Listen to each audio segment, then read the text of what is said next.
Chapter 56 The Torch. Our friends were stuck in that tree. They sat in the upper branches, high above the wolves, trying to calculate an escape. Brightbill could fly off whenever he liked, but Rose had to come down eventually, and when she did, the wolves would be ready. Shadow and Barb stretched out in the shade. They glanced around and licked their fur and sniffed the mountain air. The wolves looked comfortable, and yet there was tension between them. "I'm hungry," growled Barb. "I want to eat rabbits and deer, or maybe go back to farm country and prey on livestock. Anything is better than hunting a creature that can't be eaten."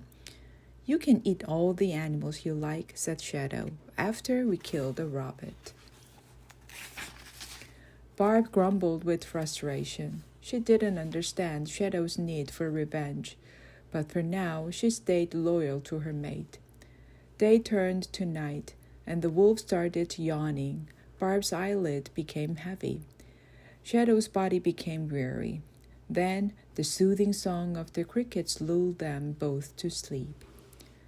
The sight of sleeping wolves reminded Rose of those long winter nights on the island, when wild animals crawled into her warm home and slept. She remembered the frightened look in their eyes as they saw fire for the first time, and this gave Rose an idea. Quietly, she broke off a dead branch from the tree trunk. Then she took the lighter from her tool belt and held a flame under the branch's knobby end until it was blazing. And then she dropped down to the ground. Shadow and Barb snapped awake to find the world bathed in orange light. Towering above them, looking like a demon, was the rabbit. Her eyes were glowing. Her mouth was roaring. In her hand was a torch, flames rippling, embers whirling into the air. The wolves had never seen fire. It was beautiful, and it was terrible. Deep inside, they felt their wolf instincts telling them this ball of swirling light was dangerous. Their instincts told them to run for their lives, and when Rose lunged toward them, they ran. Barb yelled, Shadow whimpered, and the two wolves raced away from the fire just as fast as they could. Chapter 57 The Stones. At first light, Rose nudged Brightbill awake, and the travelers continued north through the mountains. The goose stood on his mother's shoulder as she marched. His eyes darted around nervously, searching for any sign of the wolves. But the wolves were gone, and our friends turned their attention to a new problem. The weather out there was always changing. Rose and Brightbill had seen many calm, sunny days suddenly turn to wind or fog or sleet, or even snow. Our friends expected bad weather, so they hardly noticed when heavy rain came sweeping down a valley. But there was something odd about this rain. Brightbill squinted at the oncoming storm and said, "Ma, why is the rain bouncing off the ground?" "Bouncing rain? That didn't seem right." The robot's computer brain went to work, and she found the correct word. "That is not rain," she said. "That is hail." Clang! A hailstone bounced off Rose's chest. Another one swooshed into the woods. Then the sky opened up and hailstones were everywhere. They tore through leaves and branches. They ricocheted off rocks and roots. They flattened flowers and bushes. To the rabbit, the hailstones were annoying. To the goose, they were deadly. A stone hit Brightbill's shoulder, and he fell to the ground. Rose scooped him up, hunching over, protecting him from the falling stones. But the hailstorm might kill the poor bird if they couldn't find cover soon. Frantically, the robot scanned the area for any type of shelter, and there it was.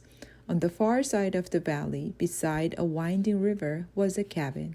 It was old and shabby, but it had a roof, and that's what our friends needed most. Rose held her son close, pumped her legs, and thundered across the valley. Heavy hailstones hissed into the grass and squelched into the mud and clanged off our rabbit. There was a soft thump, and Brightbill cried out in pain. Rose bounced over the rushing river in a single leap, landed without breaking stride, and kept running. Now she could hear hailstones cracking against the cabin, louder and louder. The robot stomped up to the front door, turned the handle, and stepped inside. Chapter 58. The Cabin. The hailstorm was brief but violent. Its icy storms were quickly melting away, but the damage would linger on. The valley was littered with shredded leaves and wildflowers. Wounded animals were hobbling back to their homes.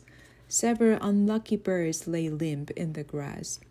Inside the cabin, Rose was standing by the window. She held Brightbill in her arms, his bruised body wrapped in an old blanket. The robot knew everything there was to know about caring for animals, but all her son needed was time. His injuries would heal on their own. "Go on without me, Ma," said the goose in a weak voice.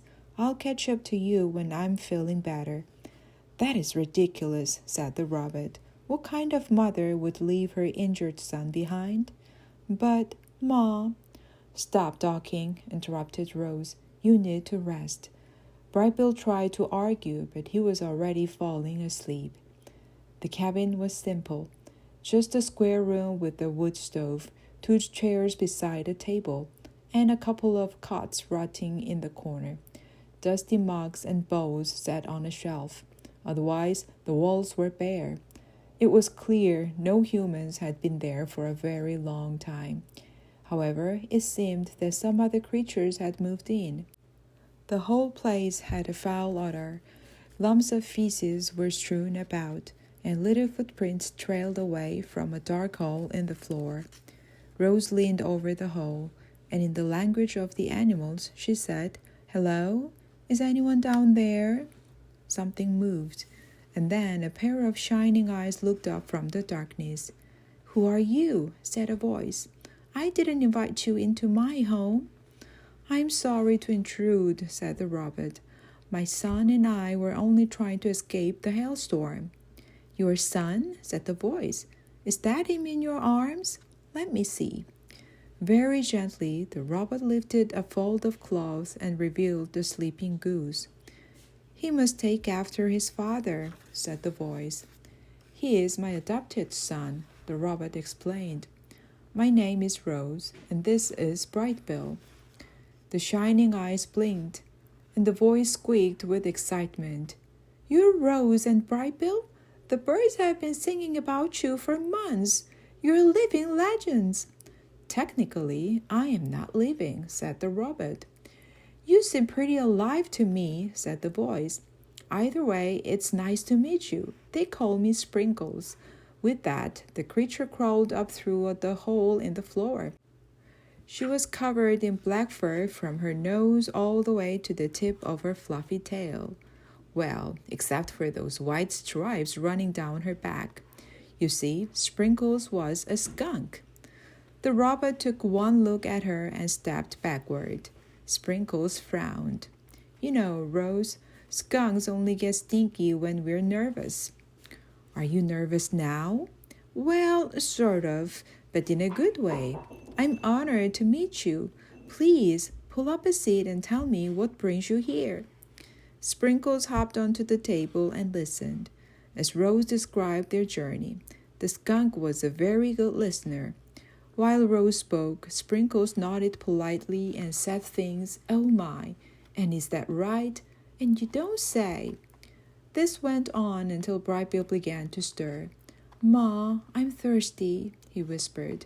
"There's a creek right out back," said Sprinkles, "and those might be useful." She motioned to the bowls on the shelf.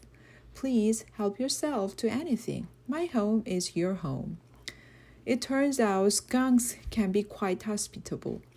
Sprinkles invited the visitors to stay as long as they liked, and so our friends spent Brightbill's recovery in the cabin. The goose mostly slept. The robot brought him water and food. The skunk made sure they both were comfortable.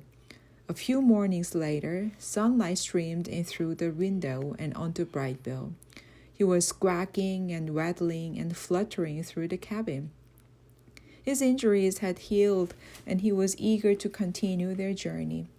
"Thank you for everything, Sprinkles," the robot waved as she marched away from the cabin with her son on her shoulder. "Glad I could help," called the skunk. "Misunderstood creatures like us gotta look out for each other." Chapter 59. The Strange Wilderness. Another gloomy day had settled over the mountains. Here and there, the sun broke through the clouds and bright streaks came shining down like spotlights. One of those bright streaks swept over a rugged mountainside and found our friends. For a moment, the robot and the goose basked in warm sunlight. Then the patch of light moved on and rolled into the next valley, where it sparkled across a strange industrial site. A patchwork of large boxy structures was nestled among the trees. Broken walkways clung to the walls. Ramps and pipes slanted up from holes in the ground. The robot's computer brain identified the site. It was a deserted coal mine. This was a strange kind of wilderness. Scattered throughout that mountain range were ghosts of human activity. Overgrown railways, rusted automobiles, spindly towers perched on mountaintops, faded signs with messages like no trespassing and no hunting. It seemed humans had once lived and worked in this wilderness, only to leave it all behind. In places, though, there was still activity, robot activity. Armies of robot workers methodically dug new tunnels and built new dams and worked in new mining operations. They took down abandoned buildings and hauled away truckloads of litter. Our friends were curious about these working robots, but they kept a safe distance and went on their way. Chapter 60. The Hunters. Crack! A gunshot echoed through the mountains. There weren't many hunters willing to trek into that wilderness, but those who did were serious. They camped out, wore camouflage, and fired traditional rifles for the sport of it. Crack! Rose and Brightbill were desperate to stay clear of the hunters. However, that was proving difficult. The trees were tightly packed together and the undergrowth was tough and tangled, so they followed the deeper path that cut through this part of the forest. But they never knew when or where the next shot would be fired. Crack! The gunshots were growing louder. Our friends slowed to a crawl, afraid of being seen or heard. And then the chatter of forest animals fell silent. Crack! A bullet whizzed through the undergrowth, and a deer went bounding away. At the same time, birds screeched and flapped into the air. Unfortunately, one of those birds was Brightbill, scared and confused. The young goose fluttered up to a tree limb just as two hunters emerged from the bushes. "What's a goose doing alone in these mountains?" said Hank, staring up at Brightbill. "And what is it doing in a tree?" "There must be something wrong with it," said Miguel. "Maybe you should put it out of its misery." Hank reloaded his rifle. "We're here to hunt deer," he said, "but it looks like we're having goose for dinner." Had the hunters known Brightbill the way we do, reader, I'm sure they would have left him alone, but they knew nothing about him. To them, Brightbill was just another goose, a meal, and they were getting hungry. The hunter raised his rifle. He took a deep breath. His finger reached for the trigger. And then a fierce gust of wind suddenly blew across the forest floor. No, not wind. Footsteps. Something was stomping toward the hunters. Their rifles were ripped away, bent into hooks, and thrown aside. The men had hunted all manners of beasts, but they'd never come across this, well, they didn't know what this thing was.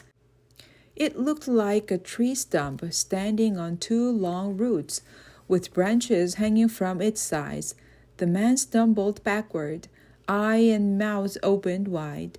Then they turned and ran, and their terrified noises trailed off through the leaf litter. The goose was terrified too. He slumped off his branch and into his mother's arms.